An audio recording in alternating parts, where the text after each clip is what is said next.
Olá a todos e todas, esse é mais um vídeo de entrevista, dos vídeos que eu mais gosto de fazer aqui no canal, porque eu trago sempre uma pessoa querida e que conhece muito sobre algum tema, para poder enriquecer as discussões que a gente faz aqui sobre a política internacional, sobre economia. E hoje eu trouxe o meu querido amigo Gustavo Lagares, que eu tive o prazer enorme de conhecer durante o meu tempo de doutoramento na Pontifícia Universidade Católica de Minas, a PUC Minas, e que hoje vai nos brindar aí com uma conversa sobre ecologia, né? Ecologia, as interfaces com o internacional, e isso, se isso tem a ver, se isso faz sentido, e como que a gente pode encarar a questão ecológica aí, nos tempos que a gente vive hoje, os desafios para a gente falar desse tema que é tão importante. E com vocês, né, eu quero que se apresente aqui para nós o Gustavo. Fala aí, quem é você, o que você faz, o que você gosta e para onde vamos? Que pergunta tranquila, né? Cara, um prazer estar aqui contigo. É um sonho, né? Estar no podcast do Bruno Henrique. Essa é uma referência para mim muito grande e é uma amizade muito querida que eu fiz também em BH. Fala de mim, assim, eu tô nessa vida acadêmica doida, né? No sexto ano aí, já pro sétimo de pós-graduação, então a gente começa a ficar meio perdido, né? Quem eu sou, além disso. Mas, mas isso me define muito mesmo, né? E tô aí tentando me aprofundar nessas questões relativas à ecologia e me manter dentro do campo de RI de alguma forma ainda, né? Porque eu acabei me distanciando um pouco ao longo dos anos e estou voltando agora. Está sendo um movimento desafiador demais e ao mesmo tempo gratificante, assim, porque acho que ousar ir um pouco além da fronteira do campo que a gente está permite a gente ter um quadro um pouco mais amplo, né? Então, esse é o desafio que eu tenho enfrentado, assim. Mas fora isso, eu sou mineiro, no interior de Minas, Patos de Minas, e voltei aqui a morar aqui na pandemia e não saí mais. Achei que eu nunca ia morar muito tempo na minha cidade, e tô achando bom ficar por aqui. Mas o resto eu vou falando ao longo da nossa conversa. A gente não tem como escapar, às vezes, das nossas raízes, né? Isso é uma coisa que... Tô aqui em Florianópolis também, né? Mas o problema é que a vida acadêmica, ela vai botando desafios, assim, geográficos, né? Pra gente, que são muito interessantes, né? A gente tem que se deslocar, faz parte da profissão, né? Mas também é bom ficar em casa, ter esse sentimento de voltar. E tu tá voltando para RI também, né? Que é muito interessante. Talvez a gente pode começar um pouco por aí. É, Queria que tu falasse então, né? Como é que foi essa tua trajetória de distanciamento e volta para o campo das relações internacionais? Eu acho que tu nunca teve distante, né? De fato, assim, mas acho que os interesses intelectuais ajudam a gente a desbravar coisas que fazem a gente repensar exatamente, né, onde a gente estava, o que, que a gente estava fazendo e quais são os nossos gostos e que lugar que a gente quer preencher no mundo, né, intelectualmente, principalmente, porque essa é a nossa profissão, o nosso ganha-pão, digamos assim. Então, contem pra gente como é que foi essa trajetória aí, intelectual, até chegar hoje, né, a gente está discutindo esse tema tão importante. Pois é. Desde a graduação, eu já tive uns sentimentos ambíguos em relação à RI, assim. Achava um curso muito massa porque eu poderia ter olhar, entender um pouco do mundo mesmo, né? Acho que eu sempre tive essa curiosidade de entender. Acho que fazer RI costumei nessa linha. Entender um pouco do funcionamento do mundo, do porquê de certas coisas serem como são. E ao mesmo tempo, dentro, né, do curso mesmo, eu sentia falta de alguns aportes teóricos. Então, eu fiz, né, matérias na sociologia, que foram importantes, são até hoje para mim. Assim, eu estudei mudanças sociais contemporâneas. E aí fui estudar modernidade reflexiva, Ulrich Beck, essa galera que na época tinha essa questão da pós-modernidade muito forte chegando, né? E eu já tinha aquela inclinação marxista forte, então eu lia com uma certa desconfiança, assim. Mas isso foi bem importante para mim. Também puxei matéria de economia, na música, fui longe. E acho que isso me ajudou a ter, já chegar na pós-graduação com um olhar um pouco mais abrangente, assim. No mestrado, eu comecei a fazer duas pesquisas. Eu estava estudando a criação de propriedade intelectual de sementes, né? Porque foi via OMS que isso se difundiu para o mundo todo, e eu fui perceber que, na verdade, a semente era só parte de um pacote tecnológico muito mais abrangente, né? E de um regime alimentar que organiza a produção e a venda de comida pelo mundo, né? E entrei muito nessa bibliografia. E ao mesmo tempo, por conta eu estava estudando semente, eu também sentia de novo uma falta de entender esse aspecto meio que cultural da semente, né? Essa importância dela. Muito influenciado por uma experiência fundamental na minha formação com o professor Felipe Mendonça, em EPI 2, que a gente foi para um assentamento lá em Uberlândia, e disso virou um projeto de extensão, a gente fez um documentário, conheci um coletivo de agroecologia que tinha, acho que ainda tem na UFO, o Guarás, uma galera muito querida, assim, que me recebeu super, assim, como parte. E foi legal porque lá no assentamento mesmo, às vezes a gente estava conversando e o pessoal, tá, mas você é de RI, o que tem a ver exatamente, né, com a sua área? Eu falei, não sei, eu estou descobrindo, eu estou aqui para aprender. E hoje eu sinto que tem, né, eu estou tentando amarrar essa coisa que eu não sabia o que tinha a ver, né, dessa experiência. E aí eu estava dizendo que no mestrado eu comecei a estudar cultura. Eu falei, deixa eu entender isso aqui melhor, porque eu sei que a semente tem um aspecto cultural importante, agricultura, formação de civilizações, etc. E disso eu fui, né, tentar entender o que se discutia hoje de cultura na antropologia. Aí eu percebi que o termo cultura nem era um termo interessante mais, né? Porque ele partia dessa divisão natureza-cultura, etc. E que as pessoas estavam, né, desse campo, estavam tentando justamente ir para além dessa divisão e produzir uma outra forma outras formas de entender o mundo. Isso me inquietou muito, porque mexe com a sua forma de pensar, né? Só que ao mesmo tempo eu não consegui colocar isso na minha pesquisa. Então, no doutorado, que a gente tem mais fôlego, né, e mais tempo mesmo para fazer as coisas, eu fui percebendo que era o caminho que eu queria tomar, assim, que era pensar para além dessa divisão, a partir dos temas que eu já pesquisava, né, então da agricultura, etc. E aí eu queria entender como que era o regime alimentar atual, como que ele se caracterizava, porque a bibliografia não tem um consenso. Uns vão falar que é o regime alimentar neoliberal, outros o regime alimentar verde, né, que está tentando ser sustentável, etc. Tem vários caminhos. E aí eu percebi que a questão ecológica era fundamental para entender isso. E comecei a entrar mais profundamente nela.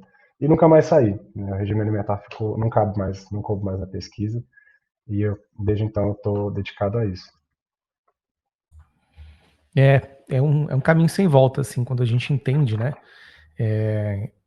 do que se trata, né, da questão da totalidade, de como que nós estamos imersos, né, no lugares, né, enfim, a gente se conecta socialmente, a gente constrói, né, a sociedade e ela se desenvolve ao longo do tempo, junto com o espaço, né, que a gente está. A ecologia acho que tem também muito disso, né, e quando a gente fala discursos voltados ao meio ambiente ou esse tipo de coisa, eles às vezes podem ser um pouco separadores, né, dessa essa questão que é tão junta, né. Queria que tu falasse um pouquinho sobre isso, né? Talvez seria interessante a gente falar sobre os desafios da ecologia dentro desse discurso aí que vai se construindo, que a gente vê bastante, né? As ESGs e toda essa questão de como tratar o meio ambiente, ou o que é o meio ambiente, né? Enfim, acho que é a gente ir um pouquinho nesse caminho para entender até um pouco as diferenças, né? E por que a gente fala de ecologia e não está falando de outra coisa. É, falar de ecologia, assim, para quem está já acostumado com certos discursos, geralmente é pensar ou em mudar os hábitos de consumo, né, essa coisa meio do indivíduo, ou um olhar até mesmo para a biologia, né, como é que funciona a vida, e que já parece não ter tanto a ver com o nosso campo.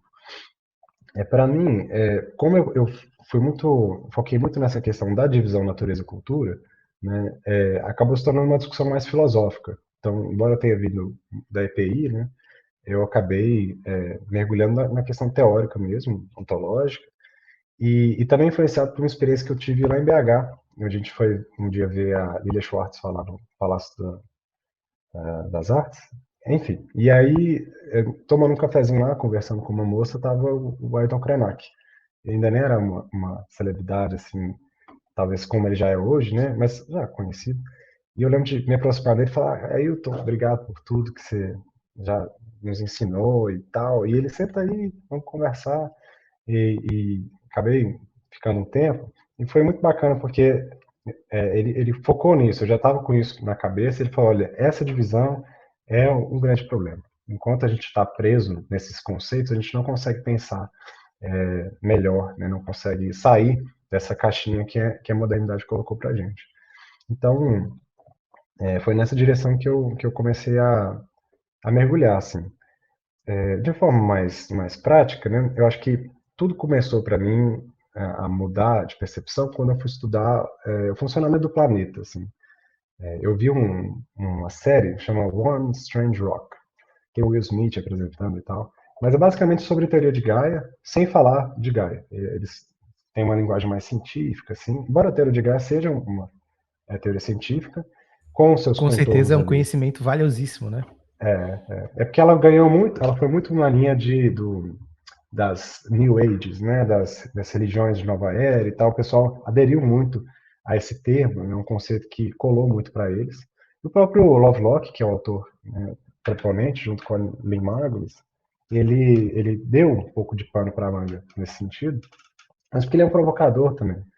E aí, enfim, lendo sobre isso, eu fiquei impressionado como a gente estuda o sistema internacional, né? E existe na ciência o sistema Terra hoje. E essas duas coisas não se comunicam muito, né? Eu acho que se tiver alguém fazendo essa ponte, eu não conheço assim nesses termos. E eu pensei em como fazer isso, né? Me desafiei assim a seguir esse caminho. Daí outro conceito que já apareceu em seguida é o do antropoceno, né? Que é uma palavra meio hermética, né? Antropoceno, o que é isso? Mas porque para quem estuda geologia, né, esse seno já tem uma linguagem familiar, que é basicamente a ideia de que o planeta entrou num novo regime, não só climático, né, uma nova, que eu posso colocar isso, uma nova época geológica, né, nos termos da geologia mesmo, ou um novo envelope de variabilidade, que significa que a gente está num tipo de organização do sistema Terra que é inédito, pelo menos nos últimos milhões de anos ele nunca teve essa temperatura ou esse tipo de funcionamento.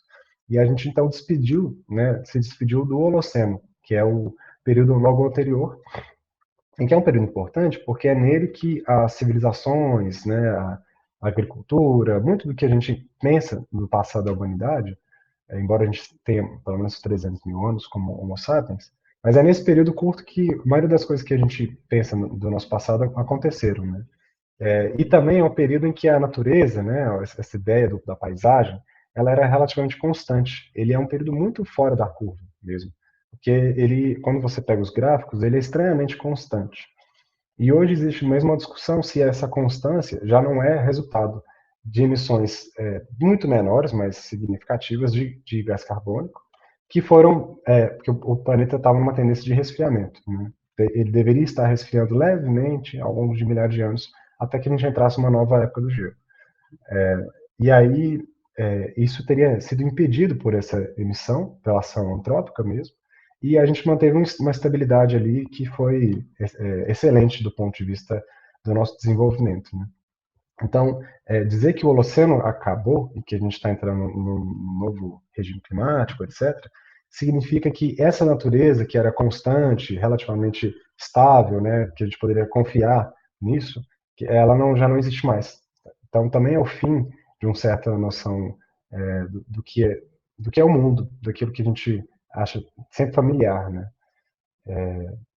E tem até um autor que fala que pela primeira vez tem algo novo sob o sol, né? Brincando com a frase lá do Salomão em Eclesiastes, de que não há nada novo sob o sol, né? Ele fala, não, de fato, um historiador, isso é algo novo, né, para a gente. Então isso mexe com muita coisa, inclusive com o pensamento político, mais do que a gente imagina, talvez. Assim. E, bom, é um desafio, acho que tu se colocou num desafio bastante importante, né, mas intelectualmente, né, talvez ele seja, com certeza, na verdade, né, é uma pesquisa aí para a vida, né, não é uma coisa que dá para a gente matar, né, digamos assim, terminar numa tese, que a gente pensa são 4 anos, é bastante tempo, mas assim, são 4 anos que na verdade são 2, né, ou 1,5, né, dependendo de como as coisas acontecem. e é uma temática muito rica, assim, né. Eu queria, então, saber, assim, né, acho que, seria importante, né, a gente entender um pouquinho mais, em que pé, assim, o que que você está conseguindo extrair, dessas conexões que você está fazendo, assim, o que que, eh, enfim, quais são os avanços, assim, que você está chegando na sua pesquisa, que dá para compartilhar até agora, assim, com a gente? Uhum. Um aspecto importante de estudo, eu acho que tem um trabalho que é fundamental, assim, que é um artigo, não é nem um livro, do Chakrabarty, né, que para a gente é familiar, quem está familiarizado com teoria do pós-colonial, etc., vai conhecer essa figurinha. Inclusive, ele foi muito importante para mim desde antes, porque foi com ele que eu, naquele livro sobre provincializar a Europa e tal, que eu me dei conta como o RI nasceu de uma forma, como ele vai chamar de ciência do império, né? Então, era uma forma de pensar como lidar com esse outro, que era um outro que estava surgindo ali, né? Porque existia um outro não tão outro assim, que é o próprio europeu, né? E os impérios lidando com seus interesses, fazendo suas alianças ali, os Habsburgos, não sei o quê. E tinha, de repente, aqueles novos países que estavam se formando, né? Que tinham uma outra, no século XIX, uma outra raça, né? Essa ideia é muito forte. E provavelmente, né, na cabeça deles, era realmente outro ser, né? Não era exatamente um humano. E que era um problema, porque eram populações que estavam crescendo, que estavam se revoltando, né? Então, aí, naquele momento, era uma ciência de como manter o domínio sobre esses povos, né? Uma RI, uma proto-RI, né? Mas que já tinha muitos contornos que permanecem até hoje, em alguma medida. E aí perceber que a gente está herdando isso, né? Me fez tentar realmente dar um passo atrás e olhar um pouco do lado de fora, assim, da nossa área, né? E mergulhar em outros campos para poder depois retornar com essa bagagem. Nesse trabalho específico que eu falei, se chama As Quatro Teses da História, ele vai dizer que com o Antropoceno, essa divisão da natureza-cultura cai, né? E porque o tempo histórico, ele sempre foi visto como uma coisa muito mais rápida do que o tempo geológico. Então, a história da Terra era algo que aconteceria ao longo de milhões, até bilhões de anos, enquanto a nossa história, né, centenas, dezenas de anos, hoje, em poucos dias, né, do jeito que as coisas estão aceleradas, passaria muito mais rápido e elas não se conversariam, né, não teriam essa interface. E aí o que ele vai dizer é que, com a mudança climática e outras mudanças no sistema Terra, a história geológica não só está passando mais rápido do que a gente imaginaria, né, mas ela está mais rápido do que a própria história humana. Porque enquanto a Terra se modifica, né, e responde à agressão, né, que no antropoceno é do antropos, né, do ser humano, e alguns vão disputar qual antropos, né, quem que é ser humano que está incidindo sobre o planeta dessa forma negativa.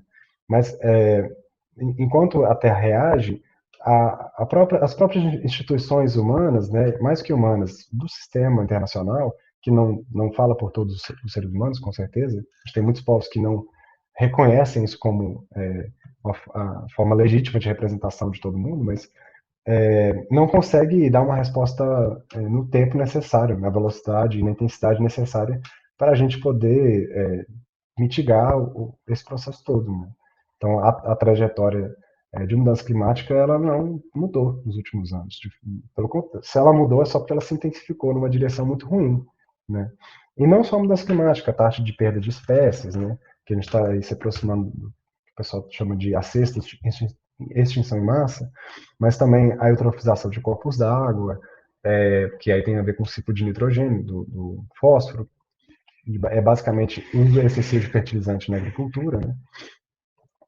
Então, é todo um processo de modificação que está está superando a capacidade de resposta do sistema internacional. Então, isso é intrigante porque se a natureza era inerte e os seres humanos são os agentes históricos, de repente a gente tem uma natureza agindo e fazendo isso numa velocidade grande, enquanto as instituições parecem não ter capacidade de agência no sentido de mudar as coisas de forma suficiente, né, da forma necessária.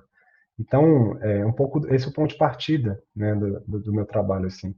Olhar para essa questão e pensar como diferentes campos estão pensando isso, né? Por exemplo, a ecologia marxista, mas também o novo materialismo, que eu acho que é uma fonte importante para a gente pensar essa questão hoje. Eu teria as abordagens decoloniais, né? Então eu tentei fazer um mashup de tudo isso, assim, para poder finalmente aterrar no campo de RI de novo e lidar com ele sob esse novo olhar, assim.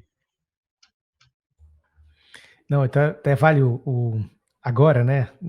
A gente falar só rapidamente que tu tem um perfil no Instagram, é onde aterrar, né? Acho que vale a pena. Eu boto aqui depois o arrobazinho e deixo na descrição, porque já iniciou um trabalho lá também de falar sobre essas temáticas. Eu acho que é importante todo mundo que eventualmente veja esse vídeo te siga lá e siga as tuas redes sociais, porque é, com certeza você vai tratar dessas questões que eu trouxe aqui hoje, né? E é muito importante a gente falar sobre isso.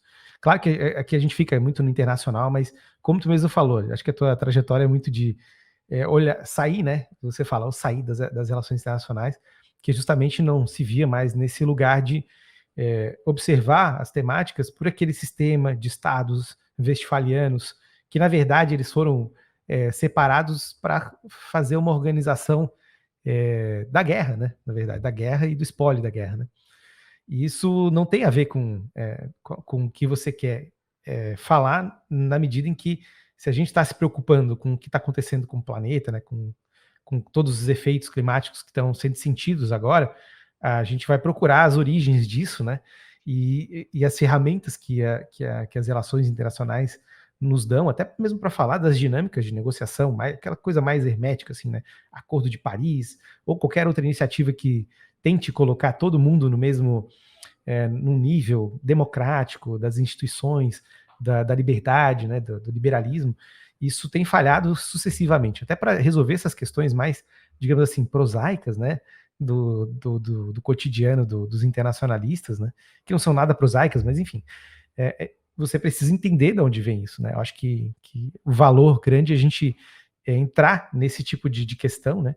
E uma coisa que me chama a atenção, né, e que a gente estava conversando aqui antes de começar a gravar, é justamente o que você trouxe agora, né? Você tem o antropoceno, aquela ideia, né, de que em função do ser humano estar colocado na questão, né, e da forma como o desenvolvimento tecnológico ocorreu e o capitalismo aconteceu, a gente acelerou todos os processos, inclusive agora você trouxe essa questão da história, né, que achei muito interessante. Mas acho que vale a pena a gente falar um pouquinho sobre o que a gente estava conversando antes, né, que eu disse que é o capitaloceno, né, falar sobre o que o capitalismo ele pode ser responsabilizado sobre isso, né? Eu tenho uma hipótese, né, talvez seja a mesma que a sua, mas é importante a gente falar, porque não vem do nada, né? A gente tem desigualdades e assimetrias. Se a gente olhar para o internacional, elas são internacionais. Se a gente olha para as nações fechadas, a gente vê a reprodução desses padrões de desigualdade e exploração, de alienação, né? E eu acho que vale a pena a gente adentrar um pouquinho, né? Eu queria que tu explicasse o que é o capitaloceno, para a gente poder ter um pouquinho mais de entendimento desse conceito que eu acho tão importante. O antropoceno, né, ele começa como uma fala bastante generalista, assim, né? A espécie humana está causando isso, etc. E isso suscitou muitas críticas, né? Uma delas foi essa reação de falar, não, na verdade a gente tem que dar nome aos bois, né? E os bois são os capitalistas, no caso. Mas mais que isso, assim, o próprio pensamento antropoceno foi repensando isso aos poucos, e hoje você pega os artigos dos próprios cientistas do sistema Terra, e tem um mais recente que fala assim, de fato, a proposta do Malm e Rothbard, que são os primeiros propositores do capitaloceno, de que, na verdade, uma pequena parte da população mundial que está nos países, especialmente nos países centrais, e que são os capitalistas, faz sentido. Quando você pega, sei lá, a pegada ecológica deles, eles são os principais causadores, mas isso é uma falta de olhar estrutural, né? Porque além deles, por si só, terem iates e voos de jatos e indústrias, etc., toda uma estrutura da qual eles se beneficiam, né? E que o cidadão comum, você dizer que, olha, você é parte dessa, responsável por isso, genericamente, é um absurdo, né? Eu lembro que eu comecei a falar assim, eu não sou esse Anthropos, eu não componho ele, né? Mas é claro que também a gente tem uma espécie de agência mínima, eu não quero diminuir isso. Mas voltando para o Capitaloceno, o autor que hoje está tocando isso a todo vapor para ficar com o lance do vapor, né, o Jason Moore. E ele vem da geografia, e ele, além de trabalhar com essa tese do Capitaloceno, ele também vai pensar o capitalismo a partir da modernidade, né? Então diferente do Malm e do Hornborn, que pensam muito na revolução industrial e tem esse olhar mais para a tecnologia, o Moore ele vai dizer que o capitalismo ele é um sistema de ecologia mundo, ele é uma ecologia mundo. Então ele cria um novo regime ecológico a partir do processo colonial. Né? E aí tem toda uma discussão, mas o capitalismo começa de fato na Inglaterra com os cercamentos, etc. Mas o ponto dele é que essa mudança ecológica, né, se dá justamente pela invasão colonial, na medida que você vai se apropriando dessas novas áreas, né, e submetendo elas a um tipo de plantation. Né. Inclusive tem a proposta do plantation sim, né, que é a ideia de simplificação das ecologias. Então, você pega toda aquela vegetação, tudo que existia, os animais, etc., elimina e inicialmente coloca só a cana. Né.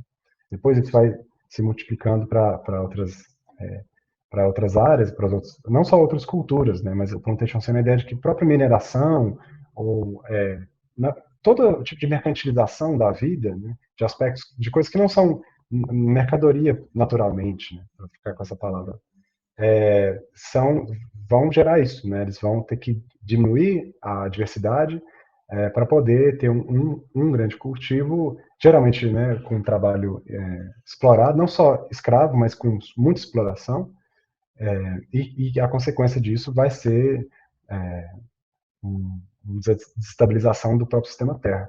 E aí é interessante, até escrevi um trabalho sobre isso, o começo, onde começaria o Capitaloceno, né? Onde começa o Antropoceno, qual que é o início desse processo todo. Para os antropocenistas, né, ou antropocenólogos, começa ali no meio do século XX, no pós-guerra, com o que eles chamam de a grande aceleração, que esse processo tem início de vez, e eles têm uns gráficos lá que eu mostrar o crescimento do PIB, mas também o crescimento de represas, o crescimento de emissões de CO2, tudo isso realmente decola, digamos assim, a partir dos anos 50. E é interessante que isso coincide com a hegemonia estadunidense, então dá para fazer esse caminho, né, com RI muito bem feito, assim. Mas o que o Moore vai apontar é que se você quer um marco estratigráfico, que é o termo da geologia, na verdade o Lewis e Maslin são geólogos que apontaram isso primeiro, o primeiro que você pode encontrar, assim, que é bem marcante, é o genocídio colonial. Porque com a invasão europeia e a difusão de doenças, né, de epidemias, mas também com a matança que aconteceu, a população de Abiala, né, das Américas, ela, em algumas dezenas de anos, reduziu em 95%. É o cálculo melhor que eu já vi. Assim. Existem variações, mas fica nisso. E isso equivale a mais de 50 milhões de pessoas terem sido assassinadas ou mortas. Né? E a implicação disso, além né, do genocídio em si, que essas pessoas praticavam agricultura e manejavam florestas e mexiam na terra, diferente do que o discurso colonial vai dizer. E com a ausência né, dessas pessoas agora, a vegetação cresceu muito rápido, especialmente porque tem uma área grande de trópico ali. Né?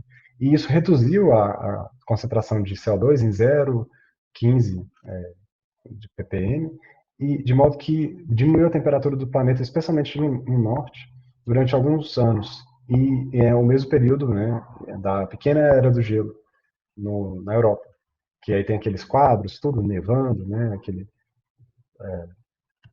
cena bonita, etc. Mas isso é consequência direta do genocídio colonial. Então ele vai dizer que esse é um começo interessante, porque ele ao mesmo tempo uma marca geológica, né? Você consegue medir as partes por milhão, etc. E uma marca histórica muito importante, né? Porque além do genocídio e disso dar início à construção de um sistema mundo, etc. Né? Você também tem, por exemplo, muitas espécies de animais foram levadas para as Américas, e de plantas, e o contrário também, né, o que eles chamam de troca de Colombo, e isso mudou, e ainda muda, né, impacta muito a distribuição de animais e plantas no mundo. Então, esse é um pouco um ponto de partida para pensar. Mas, claro, eu estou voltando historicamente, né? Pensar no Capitaloceno hoje, eu acho que é rico, assim, embora eu não acho que a gente tem que jogar o nome Antropoceno fora e ficar só insistindo que a gente tem que dar um nome certo, né? Eu acho que a gente pode pensar com vários nomes, porque um fenômeno de muitas aproximações possíveis, né? Mas pensar nisso hoje, eu acho que faz com que a gente saia muito dessa discussão ambientalista que não pensa na estrutura da social que a gente tem hoje. Então, mas ao mesmo tempo não tem uma discussão assim fechadinha dentro de quem está propondo a crítica ao capitalismo dentro da ecologia. Isso não é consenso. Então, por exemplo, o Bellamy Foster ele continua com o termo de antropoceno, ele inclusive trabalha junto com esses autores da ciência e tal, ele faz esse diálogo, e o Moore já tem um tipo de rompimento, assim, ele já vê a própria construção científica muito problemática. Né? Eu acho que eu estou no meio termo disso tudo, assim. Cara, que interessante, pô. Acho que nessa fala aí, que eu falou agora de 10 minutos aí, eu aprendi muito mesmo.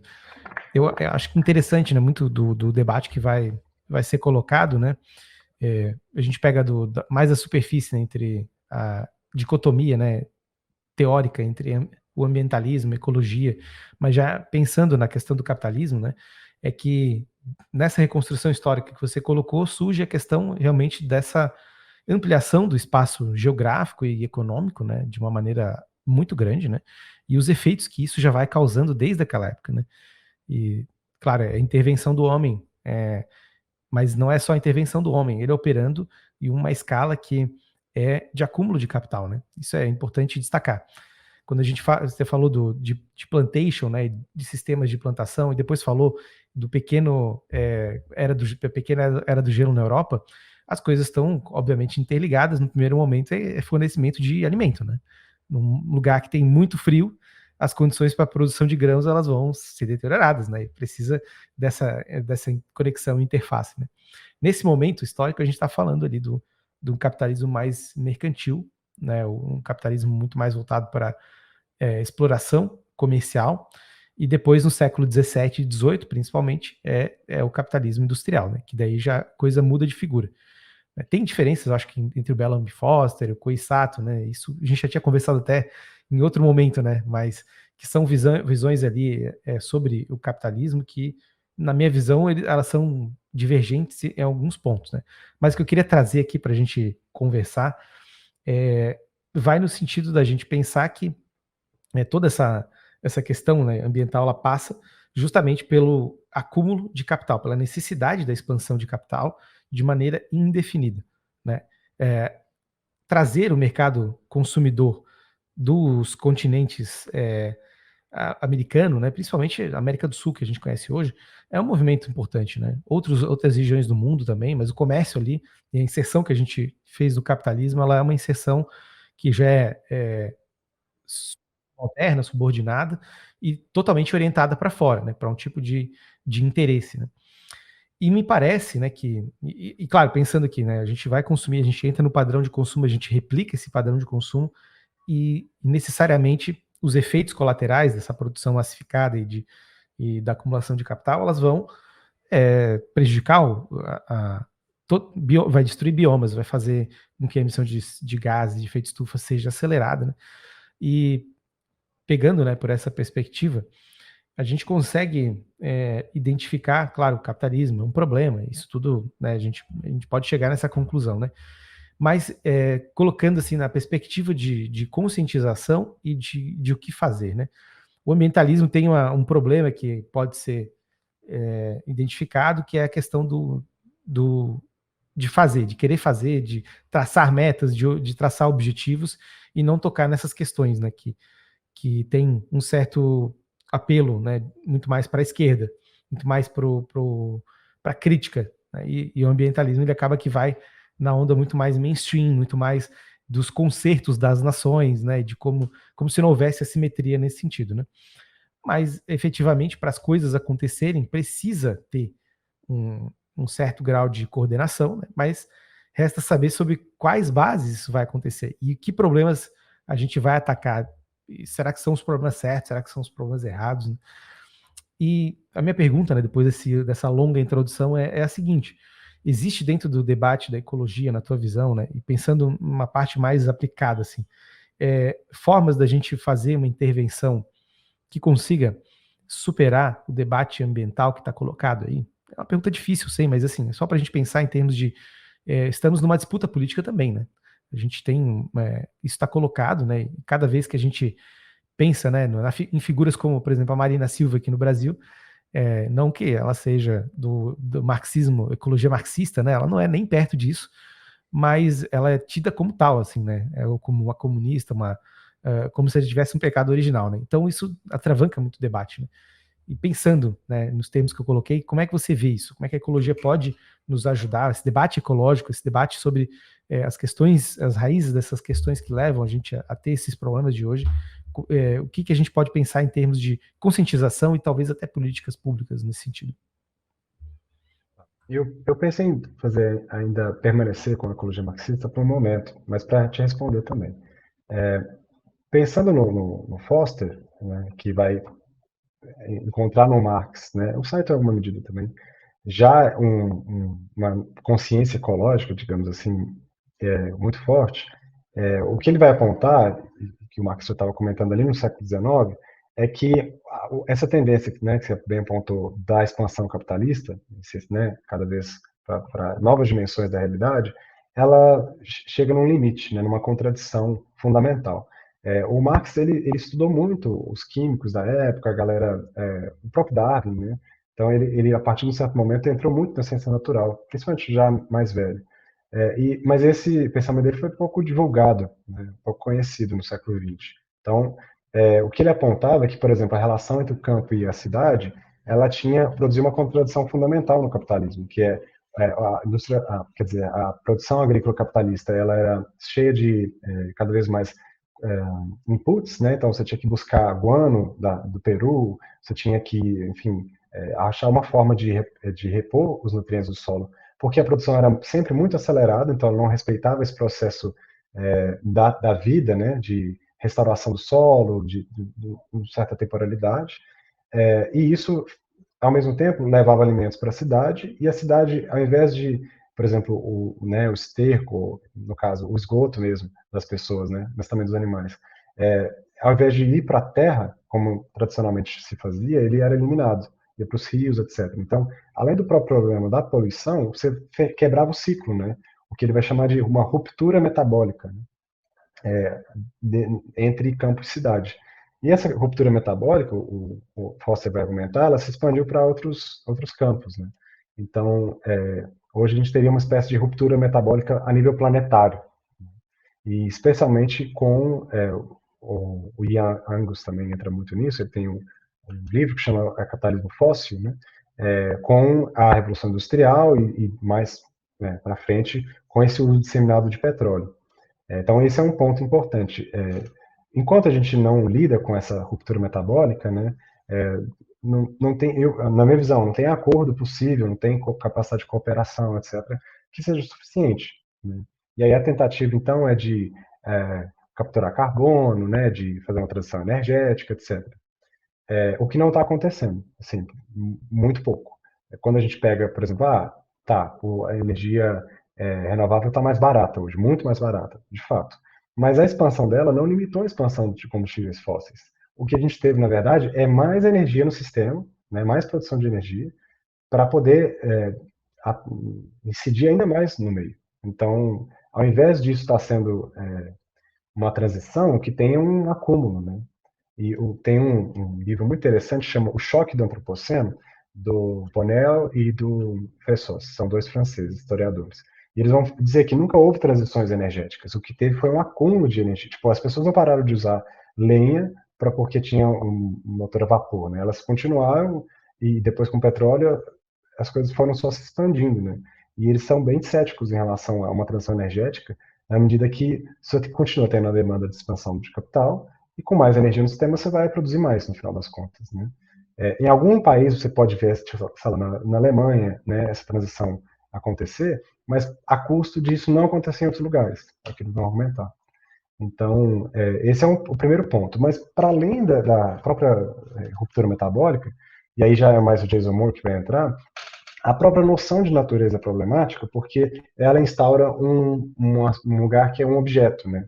É um objeto que não está na sociedade, a sociedade está fora da natureza também, e que pode ser esquadrinhado, né, a noção de terra nullius, né, terra que não está sendo ocupada, que não está sendo trabalhada. Né? Então ela só passa a ser uma terra que alguém que tem que ser respeitada de alguma forma depois que tem a propriedade sobre ela. Né? Primeiro a propriedade ali dos impérios, mas depois a propriedade privada propriamente dita, mas que sempre dependeu de ter um Estado legitimando isso. Né? Então, e aí ele vai dizer também, e outros autores decoloniais nesse sentido, que essa mesma noção de terra nullius se expande para as pessoas. Então, a racialização das pessoas, a Frederici vai dizer isso também no Caliban e a Bruxa, né? Como as mulheres foram colocadas para trabalhar para o capitalismo sem serem pagas, né? Mas com a reprodução de filhos mesmo. Né? Na verdade, o que vai acontecendo é que essa noção de natureza se expande para esses povos e essas pessoas também. Vai ficando só o homem mesmo, o europeu, como tanto que é a noção de homem, né? Não é por acaso, porque tudo mais pode ser mercantilizado e pode entrar nessa roda de acúmulo. Então, eu penso que, para além da própria noção de capitalismo, enquanto a gente está trabalhando com essa visão, é inevitável incidir de uma forma perniciosa, porque você não reconhece os processos naturais como processos que são tão importantes na política, né, na negociação, quanto o interesse das pessoas. A questão é assim, o planeta tem interesses, mais que o planeta, né? Esse sistema que se chama de Gaia, ou da reprodução, né, da vida no planeta, ele tem certos padrões vou dizer, interesses mesmo para usar, assim, de funcionamento. Então, se a gente não olha para isso, não leva isso a sério na política mesmo, e aí a proposta de uma cosmopolítica, né, uma visão de relacionamento entre mundos distintos, isso não vai ser tocado de forma suficiente, né? Essa foi a minha visão. Então, um buraco bem mais embaixo, assim, que aí a gente consegue até discutir, por exemplo, as contradições do sistema soviético, por exemplo, ou até no caso chinês, que é um tanto diferente, mas que não estão isentos, né, muito pelo contrário, de ter seus impactos ambientais muito significativos. Então, se a gente está dizendo, é pura e simplesmente culpa do capital, e eu acho que o capital é o grande responsável, né, a expansão capitalista, mas a gente também perde de vista aspectos que antecedem o surgimento dele, na forma que a gente conhece hoje. E aí o desafio, acho que para a RI e para as áreas de conhecimento em geral, assim, é conseguir superar essa divisão moderna sem abrir mão de coisas que a gente foi construindo ao longo do caminho, né? Sei lá, desde antibiótico, microscópico, até mesmo essa noção de prática científica que reconhece algum tipo de verdade, né? Alguma coisa que é uma verdade compartilhada, para a gente também não cair num lugar de discurso negacionista de cada um ter sua narrativa. Não é sobre isso, né? Eu, inclusive, tinha muita resistência com Latour e outros autores nesse sentido, porque chegou para mim, né, na universidade ainda, que eram pós-modernos que relativizavam a ciência e ponto. E, na verdade, o que o Latour estava fazendo era um trabalho de olhar para a modernidade de uma forma antropológica, né, uma antropologia dos modernos. Então, por que a gente, quando olha ele vai se perguntar, no trabalho antropológico, a gente pensa a religião, a política, a alimentação, tudo numa coisa só, e quando a gente olha para a modernidade, a gente pensa a sociedade e o resto das coisas, né? Tipo, a gente faz essas divisões. Se a gente olhasse para a modernidade, englobando tudo, né? Então, o desafio é muito nossas categorias, nossa forma de pensamento, especialmente no campo de RI, que é um campo onde as teorias mainstream, elas estão, mas não só elas, assim, estão fundamentadas na noção de estado de natureza, né? Então, a noção hobbesiana, aquela início da ciência política, é fundamental, porque é só uma transposição, né, do pensamento do que era a ciência política no começo da modernidade para o que a gente pensa hoje dos estados, etc. Né? Então, tudo isso cai por terra de alguma forma. Se a natureza já não existe mais, quanto mais nós somos um estado de natureza, né? E a gente começa a entrar nessa complexidade que é a vida e que é o ser humano nessa teia da vida. E sempre é o ser humano nela, né? Então, saiu um livro esses tempos, que é O Despertar de Tudo, do Graeber e o Wengel. São dois, eu acho que um antropólogo e outro arqueólogo. E eles vão fazer assim, um trabalho muito, muito importante de mapear o pensamento nessas áreas e dizer assim, olha, o nosso pensamento político é baseado em verdades. A grande parte da ciência produzida nessas áreas hoje tem uma outra visão do ser humano, na qual não cabe mais pensar num humano pristino, né, natural, que tem um certo tipo de comportamento, né, e aí o Estado vem e faz um contrato social. Isso é uma invenção, isso é um mito moderno. Né? Então, eles vão apontar, por exemplo, que no Pleistoceno, antes do Holoceno ainda, já existiam sociedades que se organizavam de uma forma que a gente chamaria de complexa. Né? E essa complexidade, ela tinha muito a ver com os processos da vida. Então, por exemplo, sociedades que, numa certa época do ano, elas tinham uma organização mais patriarcal, porque era, por exemplo, a época dos bisões, ou alguma. Eles pegam o caso do Guarani também, porque tinha uma distribuição grande de certos animais e saíam grupos para caçar. Mas na outra época do ano, era mais favorável para o plantio, e vários povos que estavam seminômades assim, se reuniam e passavam 6 meses numa espécie de quase Estado. Assim. Mas não tinha Estado, era só um governo, tinha um tipo de governança, mas que era muito mais difusa e que muitas vezes tinha, inclusive, um aspecto é, matriarcal. Né? Então, ao mesmo tempo, a sociedade, você não poderia dizer se ela é patriarcal ou não, porque ela tem organizações diferentes de acordo com o que está acontecendo, com o mundo que ela se relaciona. Ela literalmente está fazendo parte daquilo. Né? Só que isso é dinâmico, não tem uma natureza estática que produz uma sociedade só. Cada lugar do mundo, e época diferente, produziu formas de ser humano diferentes. E aí não é só de cultura, porque o próprio caminho evolutivo humano vai se transformando. Né? E as paisagens vão se transformando junto. Então é um acoplado evolutivo entre o que é, a nível planetário, entre a vida e aquilo que é inorgânico. Então, diferente do darwinismo clássico, que pensa que a vida simplesmente se adapta ao ambiente, o que você tem é um ambiente e vida se produzindo, né? E aí você não consegue mais pensar é, num, numa pura adaptação, né? Porque se você está transformando as condições que te transformam, você também está se produzindo em alguma medida, né? E esse é um meio difícil a gente conceber, mas é o que a ciência consegue dizer hoje, né? E o que o pensamento de muitos povos já antecipou de uma forma ou de outra. Mas a nível político, né, é pensar então que essas sociedades, como elas levavam a sério, né, elas consideravam o seu entorno, e cada uma da sua forma, né, a gente não tem, não quero também romantizar, idealizar nenhuma delas, mas isso de fato acontecia, assim. Muitas vezes, por exemplo, pessoas tinham nomes diferentes em épocas distintas do ano. Então, é um nível de transformação, até mesmo de subjetividade, muito maior do que a gente consegue imaginar.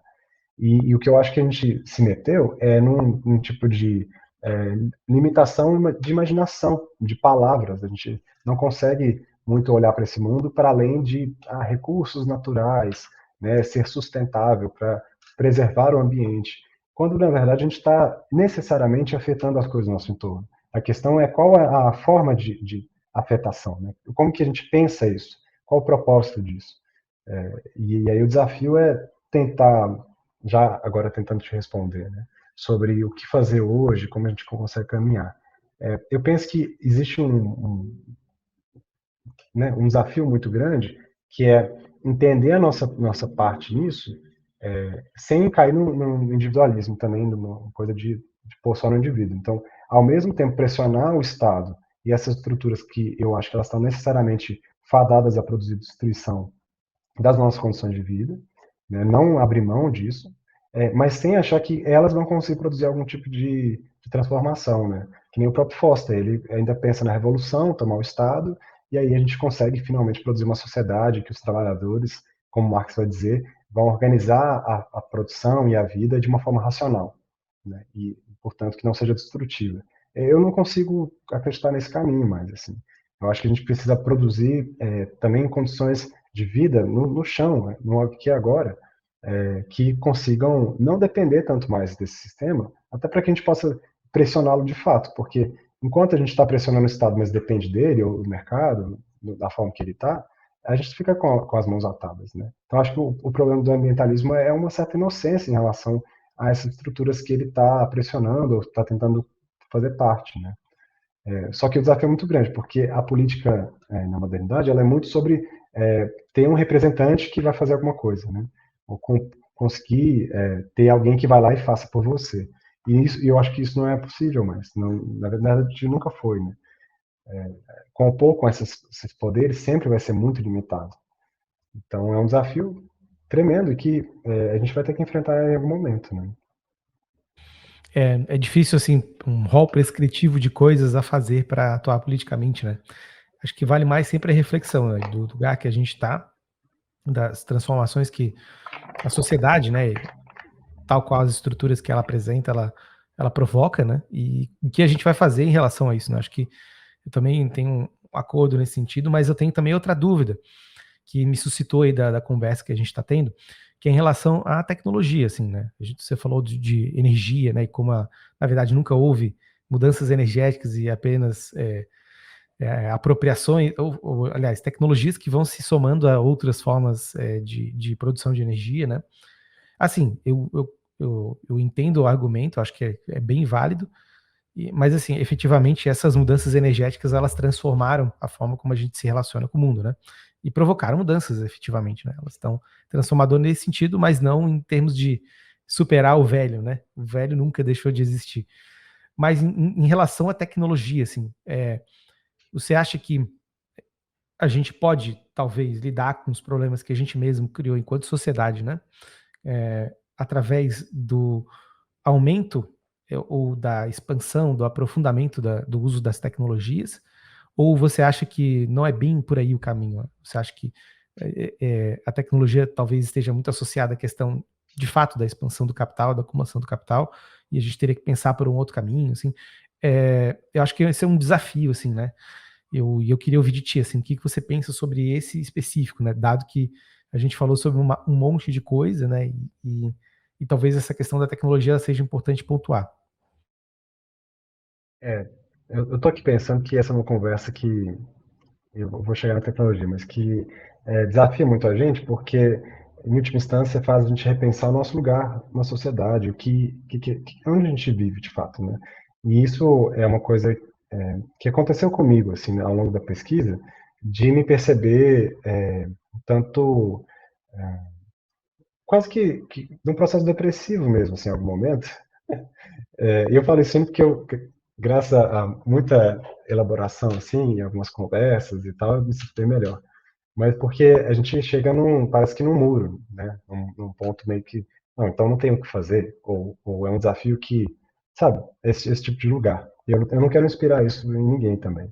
Mas ao mesmo tempo, acho que reconhecer essas coisas faz com que a gente possa também ser desafiado na nossa imaginação, na nossa capacidade de pensar o futuro possível, né? Aquela discussão de é mais fácil imaginar o fim do mundo do que o fim do capitalismo, coisa do tipo, né? Porque de fato eu posso dizer por mim assim, eu cresci imaginando que a gente estava sempre caminhando para um mundo cada vez melhor, essa evolução, né? Mais tecnológica, etc. E aí entra um pouco no que a gente estava dizendo. Se a gente pensar a tecnologia como esse caminho de avanço, etc., é difícil sair do ser contra ou a favor dela, né? Mas eu penso que não é assim. A gente, de fato, conseguiu ter um acúmulo de conhecimento, mas eu não vejo a coisa caminhando numa direção só, né? A história não é esse caminho de avanço dos selvagens para os bárbaros, da civilização, né? A não ser que, então, o próximo é o fim de tudo, né? Eu acho que se a gente seguir nessa mesma linha. Se a gente consegue escapar disso e pensar a tecnologia como uma coisa que está aí, de alguma forma, na relação humana com o seu meio, a gente consegue também pensar que existe, por exemplo, vou falar de agrofloresta, que é uma coisa que eu me interesso muito. Para mim, uma tecnologia tremenda, tremenda. E pode não necessariamente ter aquilo que a gente pensa em tecnologia, né? Drones, maquinário, mas também comporta isso. A questão é a tecnologia, principalmente na modernidade, ela serve muito, né, na maioria das vezes, a um propósito de acumulação ou de expansão, né, de um certo tipo de mercado, de indústria, por exemplo, e mais que isso, a guerra também, né?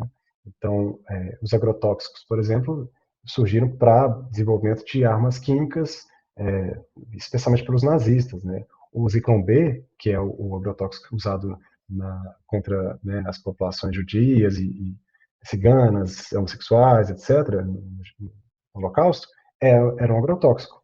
Né? A tecnologia é a mesma, etc. Então, de pensar que a tecnologia é fruto de interesses sociais e, ao mesmo tempo, transforma a sociedade. Né? Então, se a tecnologia tem espaço ainda, eu tenho, né, certeza que sim, até porque o ser humano ele produz esse tipo de, né, ao longo da história, de uma forma ou de outra, esse tipo de interação que faz atalhos. Né? Então, a tecnologia é um tipo de atalho, é uma capacidade de incidir no mundo que a gente não teria, né, naturalmente, com as aspas. A grande questão é assim, se essa tecnologia está sendo produzida por instituições e por empresas que estão querendo sustentar a sua existência, né, e a existência do próprio capitalismo, eu sou bastante cético. Assim. Então, por exemplo, o carro elétrico.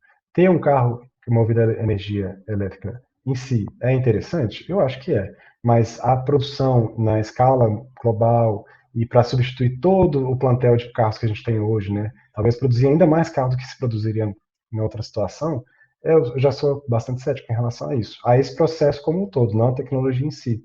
E é difícil fazer essa separação às vezes, né? Eu penso que o nosso desafio é construir de novo, né, formas de tecnológicas que pensem numa transição ecológica, não em sustentar o capitalismo, mas transitar para uma outra coisa. Só para ilustrar esse ponto do carro elétrico, né? E eu acho que vai ao encontro do que tu falou agora, né? Se não for, tu me corrige. O carro elétrico, na minha opinião, ele tem menos a ver com emissões de CO2 e muito mais a ver com a produção de serviços que o carro elétrico pode possibilitar, né? Você, por exemplo, sincronizar sistemas elétricos com mecânicos, como é hoje, são os carros hoje, né? Todo carro tem um display, né? Um carro mais. Se você pega um carro um pouco mais caro, ele vai ter um sistema elétrico que vai cuidar, sei lá, vai ver se o pneu está mais vazio, se tem gasolina, às vezes tem computador de bordo, que o cara coloca ali a velocidade. Isso tudo tem, né? Mas agora, para você gerar autonomia, por exemplo, para o carro andar, ter viagens totalmente coordenadas por computador, né? Ou seja, viagens autônomas, o carro andando sozinho, que possa prestar serviços, né? E isso daí, com a integração mecânica e elétrica, é muito difícil. Agora, se faz o carro todo elétrico, é muito mais fácil. Isso é tudo comandado por sinal e tem as partes mecânicas, né? Que é a abertura de portas, né? Que pode ser elétrica também, mas tem a parte mecânica ou a roda que vai girar, né? E tem o sistema de suspensão que é mecânico. Isso aí tudo bem, né? Mas com interfaces elétricas, né? Mas daí você consegue ter esse controle de todo o sistema e oferecer serviços. Daí você vai ver Uber sem motorista, você vai ver transporte de carga sem operador e com eficiência energética, né? Enfim, tudo dentro das ESG, mas na verdade você está destruindo um monte de subemprego, né? Mas assim, é a tecnologia sendo usada por um propósito, né? Só que não é o propósito tal qual aquele que talvez interesse nós enquanto sociedade, na sobrevivência da nossa sociedade ou do ser humano, né? Mas interessa o Elon Musk, né? Que vai ganhar muito dinheiro fazendo o Uber Elon, sei lá, Elon Transporte, não sei. Aí vai, né, realmente, de como a gente percebe a tecnologia e como ela vai nos afetar e quem vai ganhar digamos assim, o, o resultado, né, econômico da exploração econômica dessa tecnologia, né? Eu vejo que, por exemplo, pensando em RI agora, porque quase não falei bem na nossa linguagem, assim, né? Mas Não, falou se a sim. gente pensar, no Acordo de Paris, por exemplo, porque eu falo a linguagem do que se pensa de ambientalismo e ecologia em RI, né? Para mim, pensar nesses acordos é um pensamento que eu ainda não tinha compartilhado muito, assim, mas eu gostaria de colocar nesses termos. Se a gente pensa que o Império, né, e o capital ali no século XIX fez a partição, né, da África, por exemplo, para ver onde cada um poderia explorar, enfim, e aí a Alemanha e a Itália ficaram praticamente de fora, né, depois suscitou os conflitos interimperiais, etc. hoje, quando eu vejo esse tipo de acordo, me parece um tipo de repartição, não mais da África, pura e simplesmente, mas da atmosfera do planeta, ou, né, da nossa incidência de forma geral no processo econômico. Então, para mim, é um tipo de partição imperial, né? Só que agora, em vez de império, a gente tem alguns estados que mandam, né, que têm capacidade de influenciar. Não é muito diferente disso, assim. E, e por isso que eu sou muito cético em relação a esse tipo de processo, né?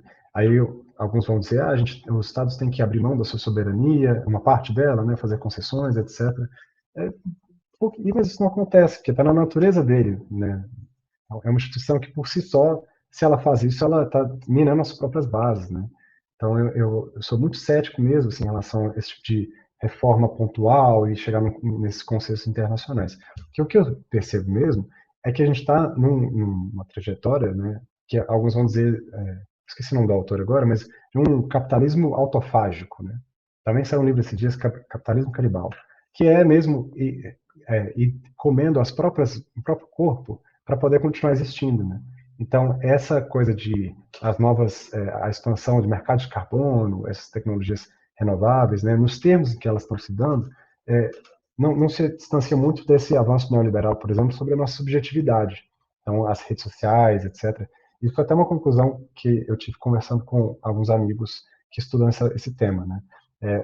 No final das contas, é tudo uma tentativa do capital permanecer e por onde ele puder entrar, ele vai fazer isso, né? Então,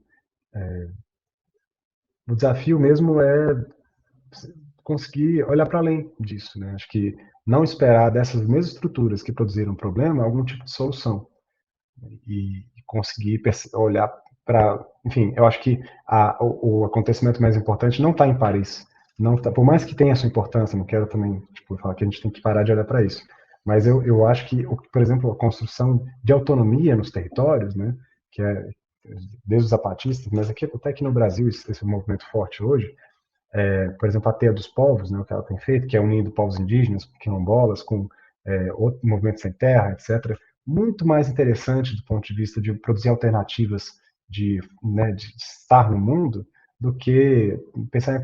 Saiu um livro agora do Joelson, que é uma figura importante na Teia dos Povos, que ele vai dizer isso, os movimentos que estão produzindo uma resistência capaz de poder fazer frente, de fato, a tudo isso, são os movimentos que estão nos territórios, porque é a ação nos territórios que você consegue produzir autonomia e produzir um tipo de independência, mas de separação mínima possível para seguir outros caminhos.